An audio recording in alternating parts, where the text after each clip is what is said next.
In this video, we'll show you how to change the battery in your ADT Command Wireless Motion Detector SiXPIRA. This motion detector is compatible with these panels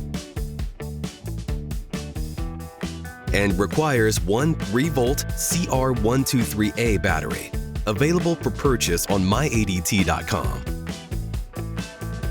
You'll know it's time to replace the battery when you receive a low battery message on your system panel, touchscreen, or in your control app. Now, let's get started. Log into myadt.com and put your system in test mode. This will prevent the ADT monitoring center from responding to alarm signals while you work.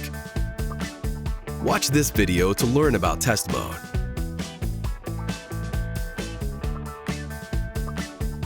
Disarm your system at your command panel or your touchscreen.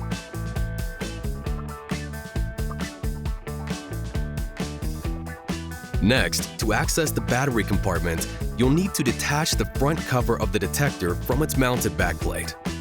To do this, press down on the latch button to release it from the mounting plate.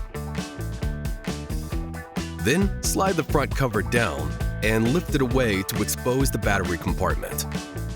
You may hear a tamper tone or see an error message on the panel. Don't worry, this is normal.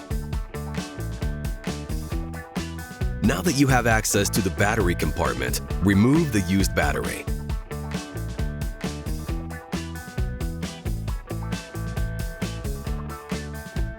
Wait 10 seconds.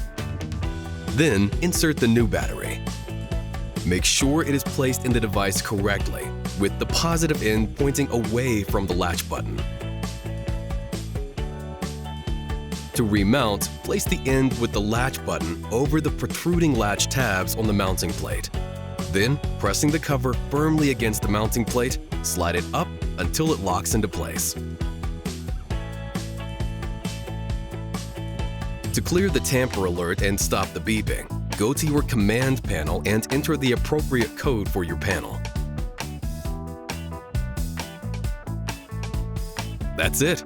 You can now take your system out of test mode and resume normal use of your ADT Command Motion Detector. Need more help? Visit the ADT Support Center at help.adt.com for more information about your ADT security devices and system, or to chat with us.